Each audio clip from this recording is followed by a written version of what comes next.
जय हिंद साथियों, नमस्कार। कैसे हैं आप सब लोग? उम्मीद है सभी अच्छे हैं, शानदार, लाजवाब, ज़बरदस्त हैं, बेहतर, जिंदाबाद हैं। और आशा है कि आप सभी की पढ़ाई तैयारी एकदम अच्छी और बढ़िया वाली चल रही है। बताओ भैया जी, आप सभी के हालचाल कैसे हैं? क्या चल रहा है? रिवीजन विवीजन सब कुछ ओके है? खैर, चेक कर लिया जाए रिवीजन हर दिन की तरह। तो एक क्वेश्चन मैं आप सभी के सामने लिखूंगा, आप सभी मुझे उसका जवाब देंगे, तो माना जाए कि हाँ, आप सबका रिवीजन अच्छा है। मेरा आपसे प्रश्न है कि मुझे बताइए, जो अल्ट्रासोनिक तरंगें होती हैं, अल्ट्रासोनिक तरंगें, पराश्रव्य तरंगें, उनकी आवृत्ति कितने हर्ट्ज से ज़्यादा होती है? कितने हर्ट्ज से ज़्यादा तरंगें पराश्रव्य तरंगें कहलाती हैं? ये आपसे मेरा आज का सवाल। खैर, आसान सवाल है। चलो जी, सभी को राम राम, गुड मॉर्निंग, नमस्कार। और एक सुबह जब होती है तो मैंने एक बार पहले भी बताया कि हमारी झोली में कुछ सिक्के ये प्रकृति डालती है। हर दिन की शुरुआत के साथ 24 सिक्के हमारी झोली में डलते हैं। अब ये निर्भर आप पर करता है कि आप हर एक सिक्के को, हर एक सिक्का हर एक घंटा है, आप उसको कैसे व्यतीत करते हैं। बाकी मेरा मानना है कि हमारी कोशिश हर दिन ये होनी चाहिए कि मेरा जो आज का दिन है वो कल के दिन से थोड़ा बेहतर रहे। मतलब हमने कहीं अगर कल अपना समय वेस्ट किया हो तो वो चीज़ हम आज ना करें। ये एक कोशिश हमारी होनी चाहिए। Very good. बीएसएफ आरओआरएम से एसएससी जीडी हो जाएगा, लेकिन एसएससी जीडी से बीएसएफ आरओआरएम नहीं होगा। बहुत बढ़िया, और सभी का एक अच्छा उत्तर है। ये तो खैर ठीक उत्तर है आप सभी का कि 20,000 हर्ट्ज से ज़्यादा। 25,000 नहीं, 20,000। 20,000 हर्ट्ज से ज़्यादा की ध्वनि को हम लोग क्या बोलते हैं? अल्ट्रासोनिक, यानी कि पराश्रव्य। तो कल की क्लास में हम लोगों ने एक तो ध्वनि का गुण पढ़ा, चाल यानी कि स्पीड। अलग अलग तरीके से हमने ध्वनि की चाल से बनने वाले प्रश्नों को देखा। फिर हम आ गए थे ध्वनि की आवृत्ति पर, फ्रीक्वेंसी ऑफ द साउंड पर। और फ्रीक्वेंसी ऑफ साउंड में हमने 3 तरह की फ्रीक्वेंसी देखी थी। न केवल देखा था बल्कि उनको सुना भी था, और उनसे बनने वाले सभी तरह के क्वेश्चंस को बहुत बढ़िया तरीके से हम लोगों ने कवर कर लिया था। अभी और चलते हैं ध्वनि के कुछ और गुणों पर। तो 2 गुण हमने पढ़ लिए हैं, अभी और गुणों पर चलते हैं ध्वनि के। एक ध्वनि का गुण आता है, हेडिंग डालेंगे आज की, ध्वनि की प्रबलता। ध्वनि की प्रबलता यानी कि loudness of sound. Loudness of sound. देखो, कोई बहुत तोप चीज नहीं है, बड़ी आसान सी बात है। प्रबलता, अभी मैं कुछ बोल रहा हूं, मान लो मैं कह रहा हूं और भैया जी क्या हाल है, फिर मैं बोलूं और भैया जी क्या हाल है, तो मैंने अपनी आवाज को थोड़ा तेज कर दिया। आवाज को तेज करना ही ध्वनि की प्रबलता होती है। बस लिख लो अपनी भाषा में, भाई ध्वनि की प्रबलता क्या है? ध्वनि का तेज या धीमा होना। ध्वनि का तेज या धीमा होना, यानी कि लाउडनेस। अच्छा देखो, इंग्लिश में तो यार लाउडनेस को लाउडनेस ही बोलेंगे, इसको यही मैं कॉपी कर देता हूँ। मतलब लाउडनेस इटसेल्फ एक ऐसा वर्ड है जिससे इंग्लिश में तो खुद ही मतलब समझ में आ रहा है कि क्या होता है ये। अच्छा जी, अब सवाल ध्वनि की प्रबलता से क्या क्या आते हैं। देखिए, सवाल ये नहीं आता है, सवाल इससे थोड़ा गहरा आएगा। कैसे? मैं आपसे एक बात पूछता हूँ। देखो, मान के चलिए कि मैंने यहाँ पर 2 दीवारें हैं, और इन दीवारों के बीच में एक लकड़ी का तख्ता फंसाया हुआ है, ऐसे करके ये, और मैंने इस पर 2 रबर बैंड बांध दिए। एक रबर बैंड मैंने ये बांधा, यहाँ से लेकर यहाँ तक का मैंने रबर बैंड बांध दिया, और इस रबर बैंड को मैंने एक बार तो इतना उठा के छोड़ा और एक बार इतना उठा के छोड़ा। जब मैं इसे उठा के छोड़ूंगा तो ये आके पड़ेगा एकदम से चट्ट। मुझे बताओ, इसकी आवाज़ ज़्यादा कब होगी? तो आप निश्चित तौर पर कहोगे कि भैया जब ये ज़्यादा ऊंचा होगा तो ज़्यादा इसकी आवाज़ होगी। जितना ज़्यादा ऊंचा होगा उतनी ज़्यादा आवाज़ होगी। अच्छा, तरंग के मामले में, वेव के मामले में, जो ये ऊंचाई होती है इसको हम आयाम कहते हैं, एम्पलीट्यूड कहते हैं। इसका अर्थ ये है कि जिसकी ऊंचाई ज़्यादा है, मतलब आयाम ज़्यादा है, उसकी प्रबलता ज़्यादा है। जिसका आयाम कम है उसकी प्रबलता कम है। बड़ी सिंपल सी बात, जो तरंग जितनी ज़्यादा ऊंची उसमें उतनी ज़्यादा आवाज़, ये बात है। तो सवाल आएगा कि बताओ प्रबलता किस चीज़ से डिसाइड होती है? प्रबलता ज्यादा होगी कम होगी ये कौन निर्धारित करेगा? तो आप कहेंगे कि ध्वनि की जो प्रबलता है, प्रबलता ये आयाम पर निर्भर करती है। प्रबलता आयाम पर निर्भर करती है, यानी कि ये किस पर डिपेंड करती है? डिपेंड्स अपॉन एम्पलीट्यूड, कि भाई साहब ये एम्पलीट्यूड पर डिपेंड करती है, ये आयाम पर डिपेंड करती है। आपका सबसे दिल से लगा हुआ सवाल, आपका दिल से लगा हुआ सवाल है, क्या समस्या है बताइए? पहले की क्लास नहीं दिखा रहा है तो हो सकता है शायद पहले कोई इशू रहा होगा। आप अपना ना एप्लीकेशन अपडेट कर लो। आवाज नहीं आ रही है, एक सेकंड रुको। कोई इशू है क्या क्लास में?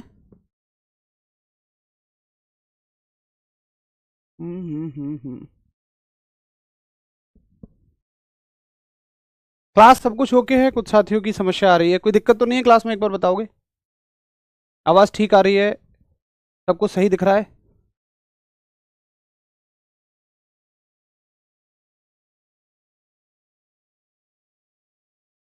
सही है ना? चलो ठीक है, सब कुछ क्लियर है। अब देखिए सवाल आएगा, बताओ ध्वनि की प्रबलता का मात्रक क्या होता है। अब ध्वनि के चैप्टर में तुम ज्यादा से ज्यादा क्या पढ़ लेते हो? बस डेसिबल। ध्वनि का मात्रक क्या हो भैया? डेसिबल। अरे भैया ध्वनि का मात्रक कैसे हो जाएगा यार? जैसे सुनो, मैं कहूं एक इंसान का मात्रक क्या है, क्या तुम्हारे पास कोई जवाब होगा इस बात का? क्योंकि ये सवाल ही ठीक नहीं है। असल में जवाब इस बात का होगा कि भाई इंसान की लंबाई का क्या मात्रक है। तो इंसान की लंबाई आप फुट में माप रहे हो, सेंटीमीटर में माप रहे हो। इंसान के वजन का क्या मात्रक है? भाई इंसान के वजन को आप न्यूटन में माप रहे हो। तो इंसान के गुणों का मात्रक होता है, किसी भी चीज के गुणों का ही तो मात्रक होगा।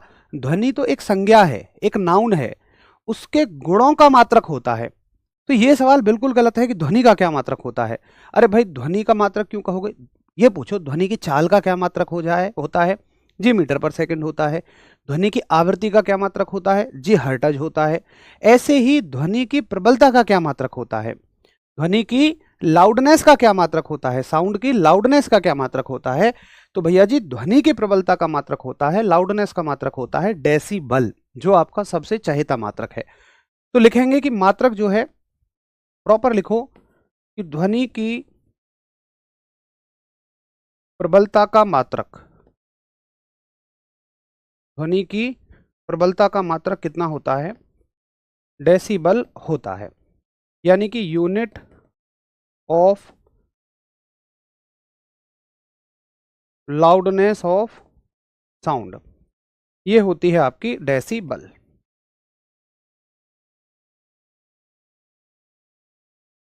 डेसिबल, ठीक है।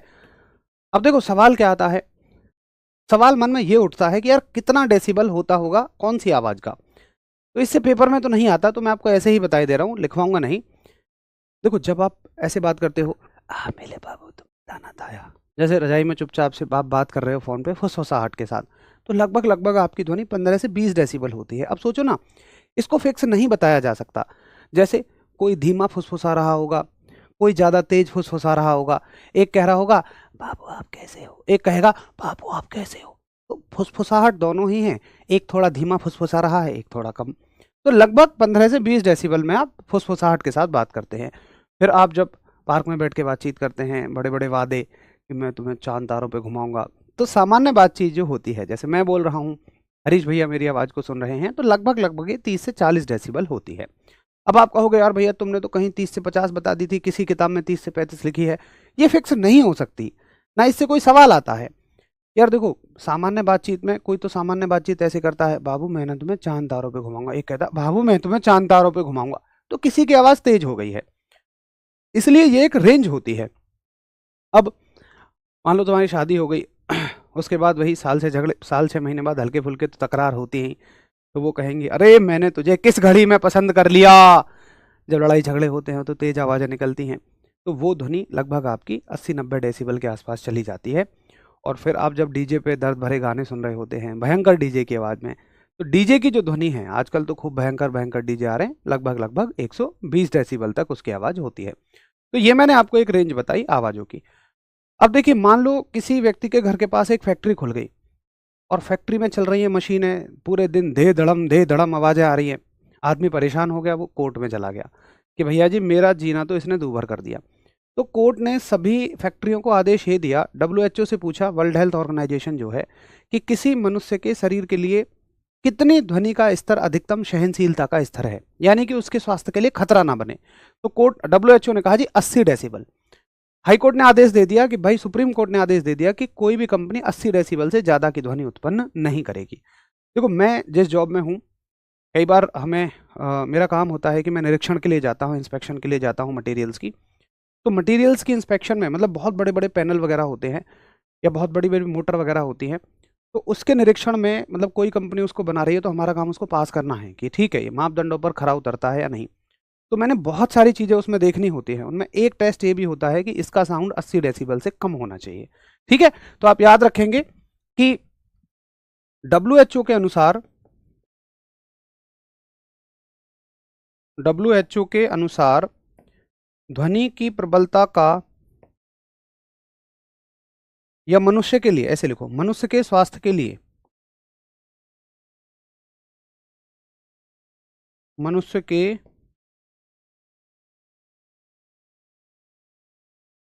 स्वास्थ्य के लिए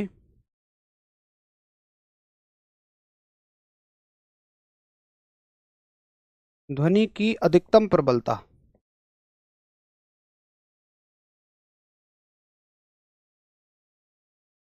तो ध्वनि की अधिकतम प्रबलता 80 डेसिबल, ये ऐसे लिखा जाता है, छोटा डी बड़ा बी। ठीक है, छोटा डी बड़ा B. As per WHO, as per WHO, the maximum range of maximum range of loudness of sound for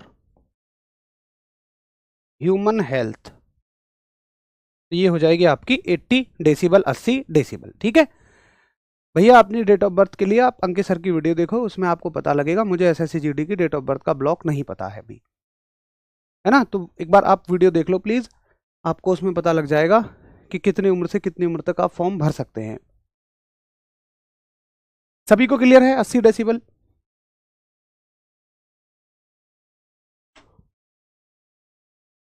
अच्छा, ऑर्डर जो है कौन से बैच में नहीं है?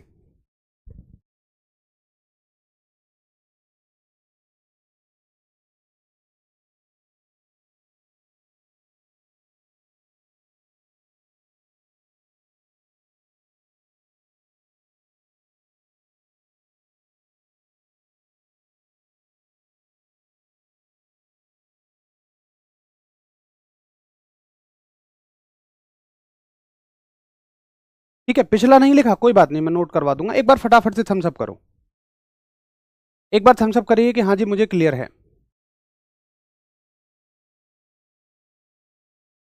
क्विज नहीं ओपन हो रही है? मैं एक बार देख लेता हूँ।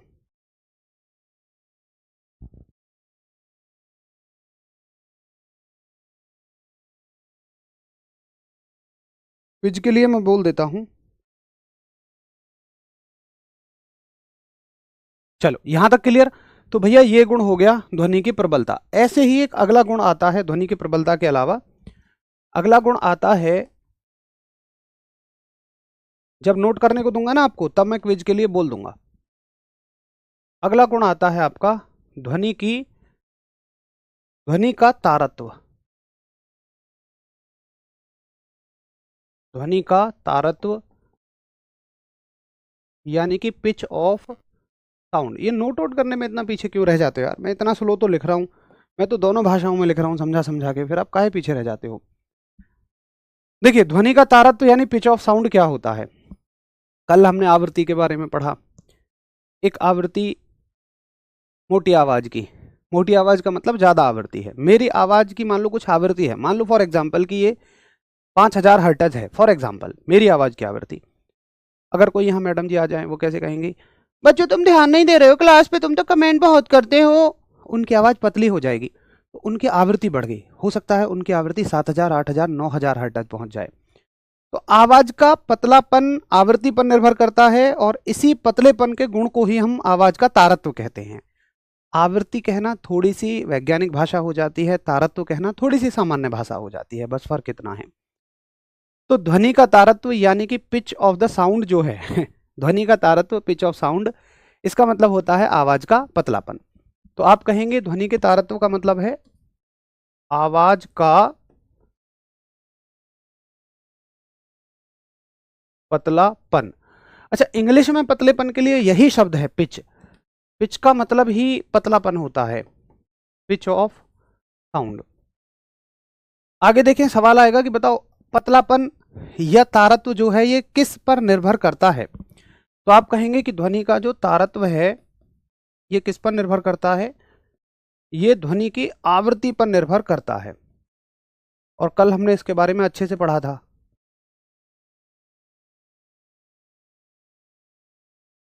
यानी कि डिपेंड्स अपॉन, जो पिच है आपकी,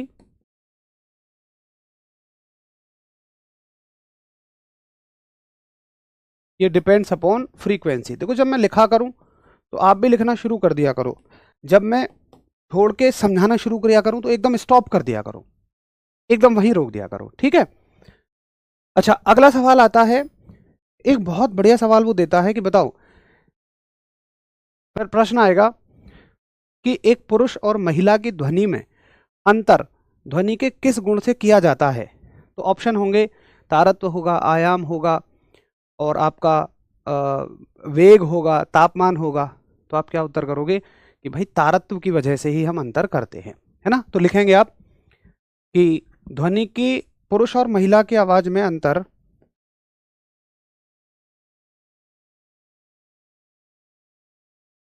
पुरुष और महिला की आवाज में फर्क कह लो, अंतर कह लो, अंतर तारत्व से ही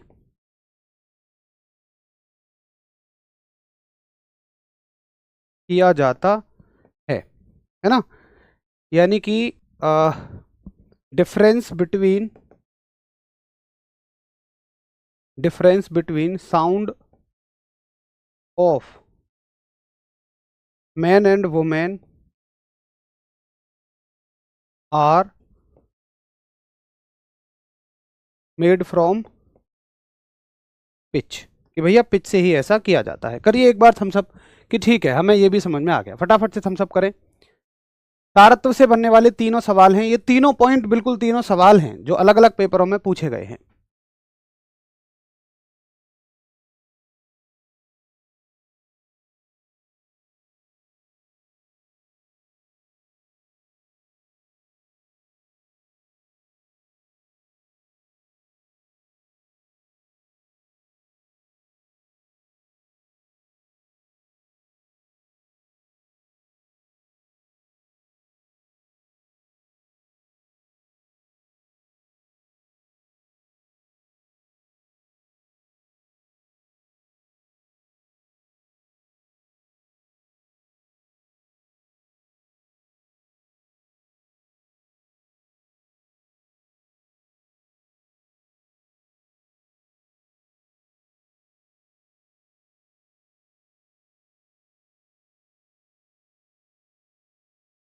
ठीक है, चलो ऐसे ही साउंड में पढ़ाओ। हाँ, मेरे गले को खराब कर दो तुम लोग, ऐसे ही साउंड में पढ़वा पढ़वा के। तो ये दो गुण हो गए हमारे, ध्वनि का तारत्व हो गया, ध्वनि की प्रबलता हो गया। एक अगला गुण आता है जिसका नाम ही है गुणता। एक गुण आता है ध्वनि की गुणता, यानी कि क्वालिटी ऑफ साउंड। देखिए, क्वालिटी का मतलब क्या होता है, ध्वनि की गुणता का मतलब क्या होता है। जैसे मान लीजिए आप को मैं एक कमरे में बंद करूं और इधर की साइड एक हारमोनियम बजवा दूं और इधर की साइड एक वायलिन बजवा दूं। तो क्या आप नहीं अंतर कर पाएंगे उन्हें बगैर देखे कि किधर हारमोनियम बज रही है किधर वायलिन बज रही है? भैया बड़े आराम से कर लोगे। आप कहोगे भैया जी इधर हारमोनियम बज रही है और इधर वायलिन बज रही है, तो ये हम बड़े आराम से अंतर स्पष्ट कर सकते हैं। यानी कि ये गुण इस अच्छा ध्वनि के इस गुण को क्या बोलते हैं? तो ध्वनि के इसी गुण को हम गुणता कहते हैं। गुणता का अर्थ हो गया कि हम ये पहचान कर सकें कि कौन सा म्यूजिकल इंस्ट्रूमेंट की आवाज कैसी है। एग्जैक्टली यही का सवाल आपसे सिर्फ पूछा जाएगा। सवाल पूछा जाएगा कि बताओ दो वाद्य यंत्रों की ध्वनियों में अंतर ध्वनि के किस गुण से किया जाता है? तो वो गुणता से ही किया जाता है। आप लिखेंगे कि वाद्य यंत्रों की, इसमें इससे ज्यादा कोई सवाल नहीं पूछा जाएगा। वाद्य यंत्रों की ध्वनि में अंतर, वाद्य यंत्रों की ध्वनि में अंतर ध्वनि के इसी गुण से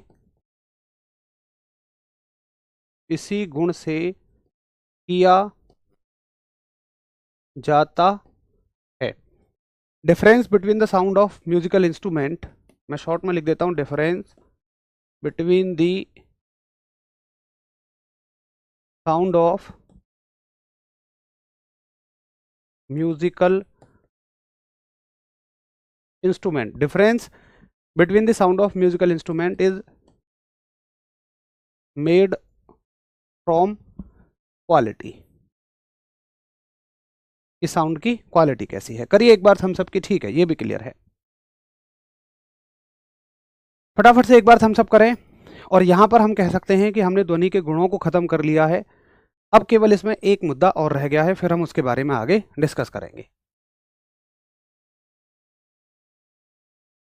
भैया देखो इस क्लास में 3000 साथी लाइव हैं और मैं एक रिक्वेस्ट आप सभी से हाथ जोड़कर ये कहूँगा कि देखो सभी के कमेंट, अगर मैं एक एक कमेंट भी सभी का लेने लगूं और आप सभी के कमेंट इधर उधर के होते हैं, तो 3000 कमेंटों में अगर मैं एक कमेंट के उत्तर में 10 सेकंड भी दूंगा तो ये 30,000 सेकंड हो जाएंगे। और 30,000 सेकंड को अगर आप 60 से डिवाइड करेंगे तो समझिए लगभग ये कितने मिनट हो जाएंगे? 50 मिनट आ रहे हैं या 500 मिनट आ रहे हैं?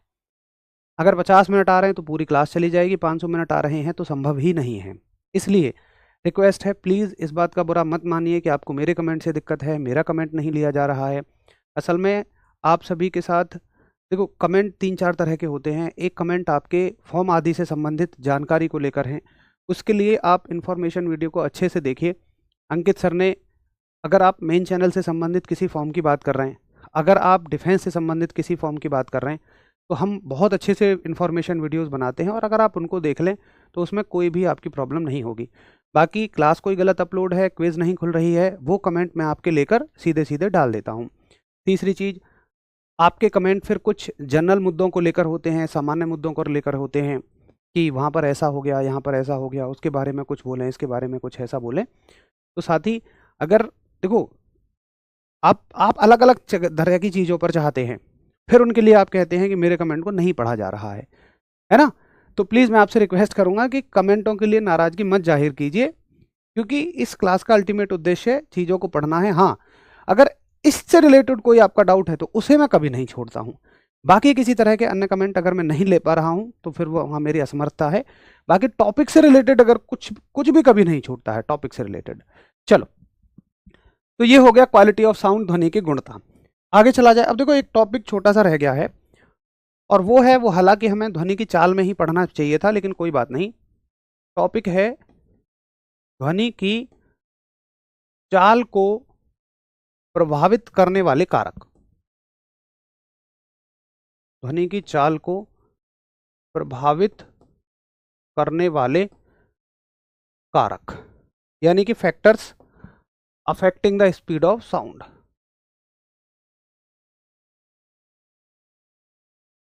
Factors affecting the speed of sound.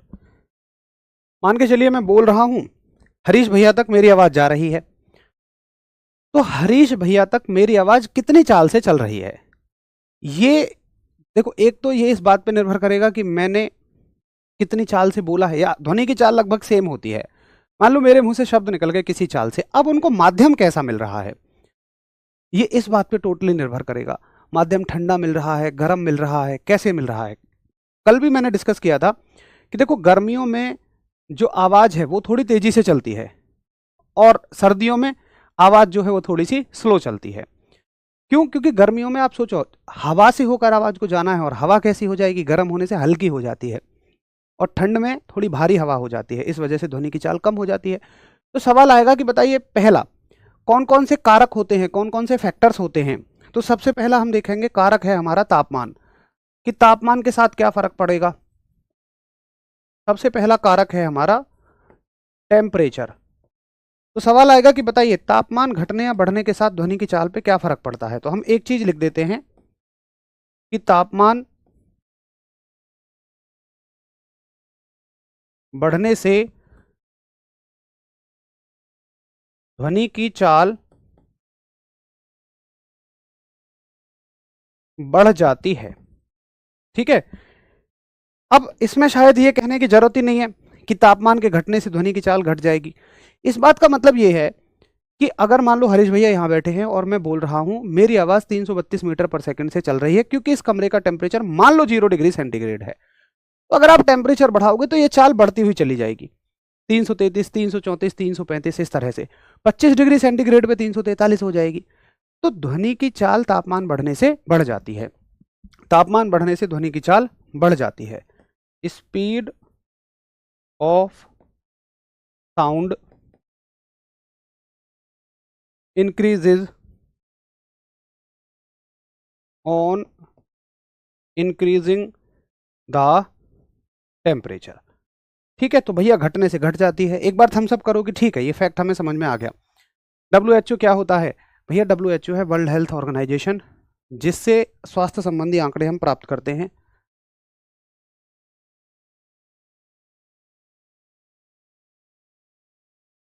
ठीक है, फिजिक्स की जो टेस्ट सीरीज ओपन नहीं हो रही है मैं उसको दिखवा लेता हूं, आप निश्चिंत रहिए। उसके लिए मैंने ग्रुप में बोल दिया है, हमारा जो इंटरनल ग्रुप है जिसमें हमारी सपोर्टिंग टीम है, सभी लोग हैं, उनको मैंने बोल दिया है। ठीक है, अच्छा दूसरा देखेंगे आप। एक कह रहा बुखार में तो आवाज निकलती भी नहीं है। अबे भैया तापमान का मतलब तुम्हारा तापमान नहीं भैया, माध्यम का तापमान। तो यार तुम क्या खतरनाक आदमी हो।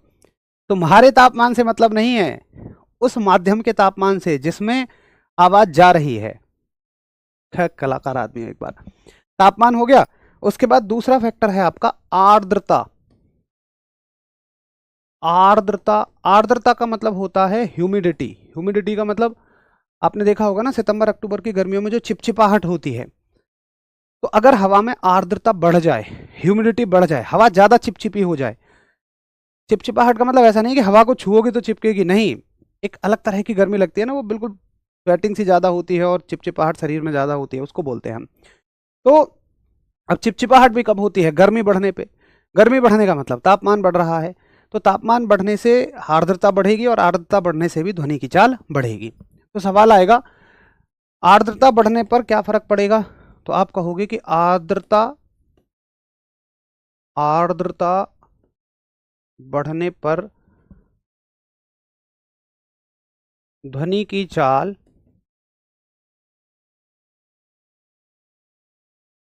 बढ़ जाती है।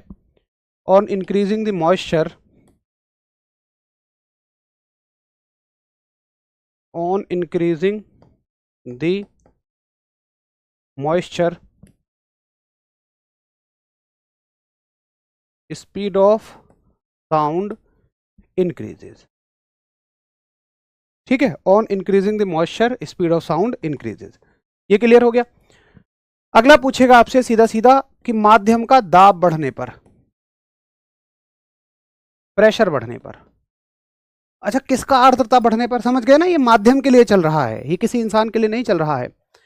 अब प्रेशर का मतलब क्या है भाई? जो हवा है यहाँ की, अगर इसको हम प्रेस कर दें, अगर हम इसको हाईली प्रेस कर दें या इसका प्रेशर कम कर दें, दाब घटा दें या बढ़ा दें, तो क्या फर्क पड़ेगा? आप कहोगे दाब से ध्वनि की चाल पे कोई फर्क नहीं पड़ता। बहुत इंपॉर्टेंट है भैया, प्रेशर के बढ़ने से या दाब के बढ़ने क्यों, घटने से भी दाब के परिवर्तन से ध्वनि की चाल पर कोई प्रभाव नहीं पड़ता।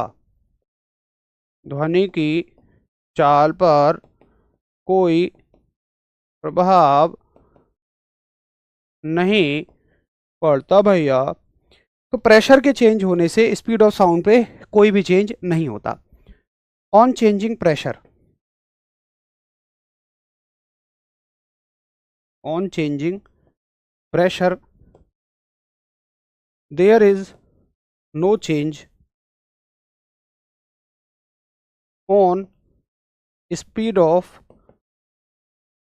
साउंड, कि स्पीड ऑफ साउंड पर कोई भी फर्क नहीं पड़ता। करिए एक बार फटाफट से नोट कि हाँ जी ये बात हमें समझ में आ गई है। अब समुद्री जल में ध्वनि की चाल कितनी होती है, जो चीज़ पढ़ा दी अगर उसी तुम्हें 10 बार पूछना है तो भाई फिर तो ऐसे कभी आपके डाउट दूर ही नहीं होंगे।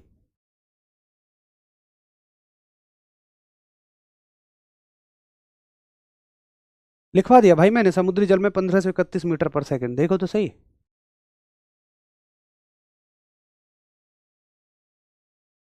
हाँ ये वही चिपचिपाहट वाला मौसम ही चल रहा है। ह्यूमिडिटी का मतलब कुछ नहीं है भाई, चिपचिपाहट है। जैसे आजकल आर्द्रता, अब आर्द्रता का मतलब अगर आपको समझना है तो प्लीज एक बार थोड़ा सा यूट्यूब पे देखना, ये हल्का सा जियोग्राफिकल वर्ड है। आर्द्रता का मतलब होता है मौसम की चिपचिपाहट। अरे बड़ी सिंपल सी बात है यार, गांव में कह देते हैं कि भाई सड़ी गर्मी पड़ रही है, शहर में कह देते हैं कि यार बड़ा उमस वाला मौसम है, जिसको उमस बोलते हैं हम अपने शब्दों में। यही होती है आर्द्रता, इसी को साइंस में ह्यूमिडिटी कह देते हैं। बड़ी आसान सी बात है भैया। बढ़ती है ह्यूमिडिटी बढ़ने पर बढ़ जाती है, ये बिल्कुल परफेक्ट फैक्ट है, कोई इशू नहीं है इसमें। ठीक है भैया, चलो ये बात हमें समझ आ गई। अब सुनो, ध्वनि का एक लास्ट गुण रह गया है और एक लास्ट ध्वनि के बारे में हमें जानना है, और वो हेडिंग है ध्वनि का परावर्तन। ध्वनि का परावर्तन यानी कि रिफ्लेक्शन ऑफ साउंड। देखो ध्वनि का परावर्तन क्या होता है, रिफ्लेक्शन ऑफ साउंड क्या होता है। जैसे आजकल, अब जैसे दिवाली आएगी तो घरों में वाइट वॉश कराया जाएगा, या कोई नया मकान बन रहा हो। मेरे कहने का मतलब है कि खाली कमरा चाहिए हमें एक। तो खाली कमरे में जब आप बोलते हैं तो आपकी आवाज गूंजती है। अच्छा, उसी कमरे में सामान रख दें तो आवाज नहीं गूंजती है, क्यों? देखो जब मैं बोल रहा हूं तो मेरे मुंह से निकलने वाले शब्द हर एक दिशा में फैल रहे हैं, और यहां पे रखे हुए हर एक सामान आदि से टकरा रहे हैं। तो बहुत कम शब्द शायद ऐसे होंगे कि जो दीवार तक जा पाए, या नहीं भी जा पाए, क्योंकि यहीं टकरा टकरू कर रह जाएंगे। या दीवार पर भी जाएंगे तो दीवार पर भी पॉलिश वॉलिश है, फिर वहां से टकरा के लौटेंगे तो बाकी चीजों द्वारा सोख लिए जाएंगे। यानी कि अगर मैंने कुछ बोला तो वो दोबारा मेरे कानों तक नहीं आया। लेकिन खाली कमरे में कुछ भी नहीं होता है। आप जैसे बोलते हैं आपकी आवाज सीधी जाती है और हर एक दिशा से वापस टकराकर अपने कानों तक आ जाती है। ठीक है। उसके अलावा अगर आप इस चीज को और अच्छे से महसूस करना चाहें तो आप जाएं पहाड़ों पर। एक पहाड़ पर खड़े होकर आप बोलें किसी का भी नाम, जैसे आपके मन में मान लो नाम आया काजल, यहां से ये एक दूसरा पहाड़ रहेगा सामने, एक पहाड़ से आवाज जाएगी और दूसरे से टकराकर वापस आ जाएगी। आपने कहा काजल, तो ये ध्वनि ऐसे गई, यहां टकराई, बीच में कुछ भी नहीं है, और आपके कानों तक वापस आ गई। तो आपको बार बार ध्वनि सुनाई देगी, काजल काजल काजल, इस तरह से। बस इसी चीज को हम कह देते हैं ध्वनि का परावर्तन, साउंड का रिफ्लेक्शन। तो ध्वनि का परावर्तन का मतलब क्या है कि ध्वनि का एक सतह से टकराकर वापस आ जाना या बार बार आना, इसी चीज को हम ध्वनि का परावर्तन कहते हैं। तो लिखेंगे ध्वनि के परावर्तन में कि ध्वनि का टकराकर वापस लौट आना, ध्वनि का टकराकर वापस लौट आना, यानी कि coming back of sound after striking, strike होने के बाद साउंड का वापस लौट आना। अब देखो इसमें सवाल कैसे बनेगा, सवाल बनेगा कि बताओ क्या ध्वनि परावर्तन, क्या ध्वनि परावर्तन का गुण प्रदर्शित करती है? जी हाँ, आप कहेंगे ध्वनि परावर्तन का गुण प्रदर्शित करती है, पहला सवाल। दूसरा सवाल वो आपसे पूछेगा कि एक बात बताओ, अगर मैं इस पहाड़ के मुंह पे जाकर बिल्कुल पहाड़ के पास मुंह रख के बोलूं काजल, तो क्या मेरी आवाज लौटेगी? जी नहीं। अगर आप चाहते हैं कि आपकी आवाज लौटे तो आपको एक निश्चित दूरी पे खड़ा होना पड़ेगा, और सवाल आएगा वो दूरी कितनी है। तो आपकी परावर्तक सतह से, यानी उस जगह से जहां से दूरी आवाज लौट के आ रही है, उससे आपकी दूरी 17.2 मीटर होनी चाहिए। ये सवाल आता है, बिल्कुल फैक्ट है। जो फैक्ट हैं वो तो जरूर पूछे जाते हैं। तो आपसे पूछेंगे कि परावर्तन के लिए न्यूनतम दूरी, परावर्तन के लिए यानी कि फॉर रिफ्लेक्शन मिनिमम डिस्टेंस कितनी होती है? न्यूनतम दूरी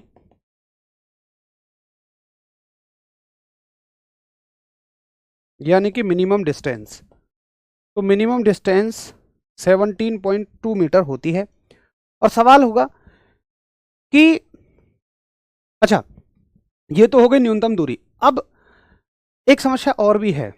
जैसे आपने बोला काजल, तो अभी आपके काजल वाली आवाज ना लौट के आ रही है, यहां से यहां तक लौट के आ रही है, ऐसे है ना। इतने में ही आपको दूसरा नाम याद आ गया, कविता। आपने कविता बोल दिया। अब देखो, काजल वाली आवाज लौट के आ रही है, आपने कविता बोल दिया, तो ये दोनों आवाज टकराएंगे आपस में, और आपको कोई भी आवाज स्पष्ट नहीं सुनाई देगी। तो सवाल आता है कि अगर आप दो ध्वनियों के मध्य सही से अंतर करना चाहते हैं, मतलब आप चाहते हैं कि लौटी हुई ध्वनि आपको सही से सुनाई दें, तो एक ध्वनि बोलने के कितने सेकंड बाद आपको बोलना चाहिए? तो उत्तर होगा 0.1 सेकंड बाद। ऐसा नहीं है काजल कविता, ऐसे नहीं, आराम से तसल्ली से काजल 0.1 सेकंड बाद कविता, ऐसे बोलना है।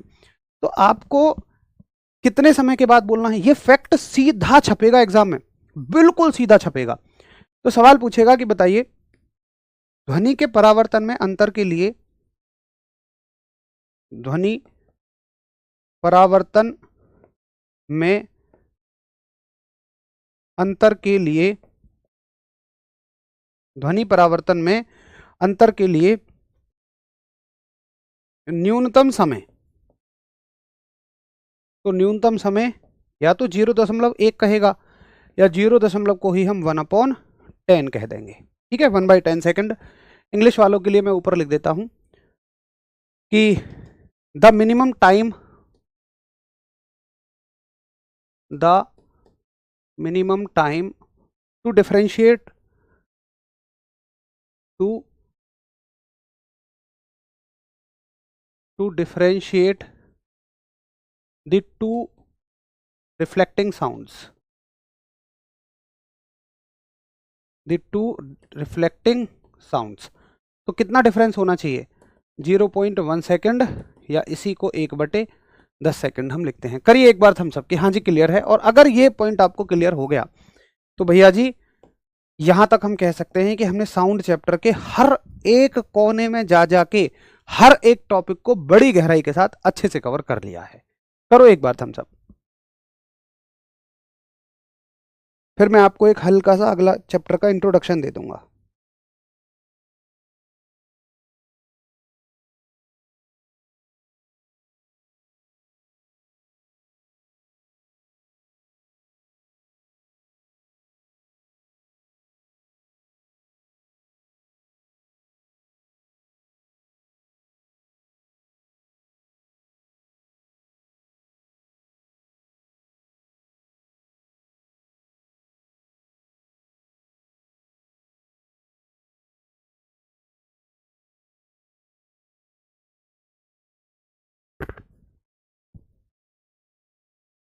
अच्छा, टेस्ट सीरीज जो खुलने की समस्या है, एक बार बताना वो जरा कौन से बैच में आ रही है आपको?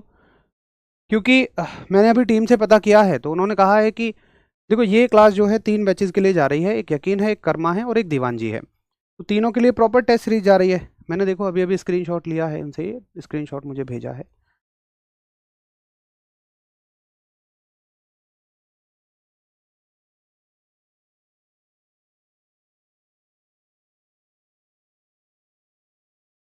कौन से बैच में समस्या आ रही है एक बार मुझे बता देंगे सभी? एसएससी जीडी में?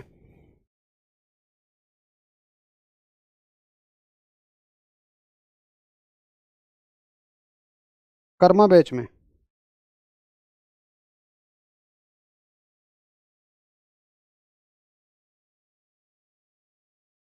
ठीक है, मैंने दे दिया है, आपका डाउट जल्दी सॉल्व हो जाएगा और फिर आप इस टेस्ट सीरीज को आराम से लगा लीजिएगा। ठीक है भैया जी, तो यहाँ तक की बात हमारी तमाम हो गई साउंड को लेके, ध्वनि को लेके, और बहुत सारे देखो, अगर मान लो इस चैप्टर से एक भी सवाल बनने वाला हो तो समझो कि कितने सारे फैक्ट हैं इस चैप्टर में। और आप ये भी देखो कि जब तक आप हर एक फैक्ट के बारे में गहराई से नहीं जानोगे, आप उसको गलत कराओगे। देखो बात ये नहीं है कि किसी भी सब्जेक्ट से 1 नंबर का आएगा या 2 नंबर का आएगा, बात ये है कि आप जितना करो क्या उतना सही कर रहे हो। आपने मान के चलो कि गहराई में पढ़ने में 3 क्लास लगती हैं, आपने समय बचा के एक क्लास में कर लिया। एक क्लास का मतलब 1 घंटे में किताब से ऊपर ऊपर से पढ़ लिया, कहीं से भी कैसे भी पढ़ लिया, लेकिन आप उस क्वेश्चन को एग्जाम में ही नहीं करके आ पाए, तो लाभ क्या हुआ? इससे अच्छा 3 घंटे पढ़ो, अच्छे से पढ़ो। किताब में 17 दिया है, कोई दिक्कत नहीं है, कई बार इसको 17 भी देता है, आप सही कह रहे हैं, कई बार इसको 17.2 देता है। असल में कैलकुलेशन होती है स्पीड ऑफ साउंड से, उसको वो 344 लेता है, कहीं वो 331 ले लेता है। 331-32 लेता है तो 17 आएगा, 343-44 लेगा तो 17.2 आएगा। बट पेपर में ऐसा नहीं है कि 17 और 17.2 दोनों आ जाएंगे। पेपर में या तो 17 आएगा या तो 17.2 आ जाएगा। मैक्सिमम डिस्टेंस का कोई मतलब नहीं है। अब सोचो पूछ क्या रहे हो। ऐसा नहीं है कि हर चीज का एक दूसरे एंगल से भी सवाल बनेगा। भाई मैं कहता हूं कि मान लो मिनिमम डिस्टेंस है कि भाई न्यूनतम इतनी दूरी होनी चाहिए, अब अधिकतम कितनी होनी चाहिए? कितना भी पीछे खड़े हो जाओ, कितनी भी तेज खड़े जाओ, जितनी पीछे खड़े हो जाओ उतनी दूर से रिफ्लेक्शन होगा, कहीं भी खड़े हो जाओ उससे कोई फर्क नहीं पड़ेगा। मतलब आप सोचो पूछ क्या रहे हो। भाई मैक्सिमम डिस्टेंस कैसे हो सकती है? मान के चलो एक आदमी इतनी दूरी पर खड़ा होकर थोड़ा धीमा बोल रहा है, हो सकता है उसकी आवाज ना लौट के आए। एक आदमी और पीछे खड़े होकर तेज बोल दे, हो सकता है उसकी आवाज लौट के आ जाए। तो मैक्सिमम का कोई रोल नहीं बनेगा, है ना। तो एक बार आप जब सवाल पूछ रहे हो तो देखा करें कि क्या सच में वो सवाल पूछने लायक है। अगला चैप्टर, अब हम लोग अगले चैप्टर पे चलते हैं और चैप्टर का नंबर एक बार बताएंगे मुझे? हमारे चैप्टर का नंबर आप बताओ और नाम मैं बताता हूं। चैप्टर का नाम है हीट एंड टेम्परेचर, यानी कि ऊष्मा एवं तापमान। ऊष्मा एवं तापमान, चैप्टर नंबर क्या है? 10। चलो चैप्टर नंबर 10, ऊष्मा एवं तापमान। देखो ऊष्मा एवं तापमान में अगर आप सच्चाई के साथ एक बात बता सकें तो बताइए। एक बड़ा कंफ्यूजन ये रहता है कि भाई मुझे आज तक सच में ये नहीं पता चला कि ऊष्मा और तापमान में फर्क क्या है। एक ठंडी वस्तु के संपर्क में मैंने गर्म वस्तु रख दी, ये ठंडी वस्तु भी गर्म वस्तु के संपर्क में आके गर्म हो गई, इसमें क्या फ्लो हुआ? ऊष्मा बही, तापमान बहा, आखिर हुआ क्या ऐसा जिससे एक ठंडी वस्तु भी गर्म हो गई? ऊष्मा क्या है, तापमान क्या है? मुझे बहुत ज़्यादा इनके बारे में अंतर नहीं पता। मतलब ऊपर ऊपर से तो सबको पता है, लेकिन एक गहराई में, ताकि आप एग्जाम में सवाल बन सकें। और आज का कंपटीशन देखो ऐसा है कि जब तक आपको सच में कोई भी सब्जेक्ट गहराई में नहीं आता, बहुत मुश्किल है आप कर पाएँ। अगर आप केवल ये सोचते हैं कि रट रट के कर देंगे तो बड़ा मुश्किल है। तो अब हम इसको कल ही शुरू करेंगे, क्योंकि आज तो वैसे भी 2-4 मिनट ही हैं। कल हम इस चैप्टर को शुरू कर रहे होंगे डायरेक्टली, हीट एंड टेम्परेचर, ऊष्मा एवं तापमान के चैप्टर को वहीं से हम शुरू करेंगे, क्योंकि मुझे पहले कंसेप्ट को समझाने में भी आधा घंटा तो चाहिए ही चाहिए, फिर वो कंसेप्ट आधा रह जाएगा। कंटेंट ओवर हो चुका है, 1 मिनट की बात है, सुनना चाहें आप सुन लीजिए, जाना चाहें जा सकते हैं। और बात यह है कि देखिए आज के कॉम्पिटिटिव एग्जाम में, जहाँ से मैंने बात छोड़ी थी, आज के कॉम्पिटिटिव एग्जाम में अगर आप सच में सेलेक्ट होना चाहते हैं तो आपको हर एक विषय को गहराई में पढ़ना पड़ेगा, चाहे वो वॉट एवर द सब्जेक्ट, कोई भी सब्जेक्ट है। आप हिस्ट्री पढ़ रहे हैं चाहे मैथ्स पढ़ रहे हैं, हर एक को आपको समझना पड़ेगा। हिस्ट्री में भी केवल फैक्ट रटने से बात नहीं बनेगी कि मैंने 1 लाइनर किताब ले ली और मोहनजोदड़ो की सभ्यता के 10 सवाल रट लिए कि यहाँ पे कालीबंगा में ये मिला, यहाँ पे ये मिला, वहाँ पे ये मिला। नहीं, आपको एक सही क्रम में थ्योरी को पढ़ना पड़ेगा। थ्योरी पढ़ने के बाद उससे बनने वाले सही प्रश्नों को देखना पड़ेगा, किस तरह के क्वेश्चंस पूछे जाते हैं, बार बार उनको रिवाइज करना पड़ेगा, याद करना पड़ेगा। इस तरह की चीज़ें आपको ज़्यादा करनी रहेंगी। ठीक है जी, चलो। मास्टर बहुत बात करते हो यार, मुझे शायद माफ़ी चाहूँगा आपको ऐसा लगा हो, बट आप कभी देखें तो अभी भी जब मैं बात कर रहा हूँ तो मैं कह रहा हूँ कंटेंट ओवर हो गया है, जो जाना चाहें जा सकते हैं, जो सुनना चाहें सुन सकते हैं। तो अगर आपको बात नहीं सुननी थी प्लीज़ आप चले जाते। दूसरा, कभी आप मुझे बात करते हुए देखें तो मैं जब नोट करने के लिए आपको बोलता हूँ उस दरमियान बात करता हूँ। पढ़ाने के समय पे तो, लिखने के समय पे तो मैं खुद आप सभी के कमेंट नहीं लेता हूँ, इस बात का तो मैं बुरा भी हूँ आपका। चलो सॉरी उसके लिए अगर आपको ऐसा लगा हो, बाकी मुझे लगता नहीं है। चलिए फिर मिलते हैं कल, तब तक के लिए आपको नमस्कार, धन्यवाद, जय हिंद।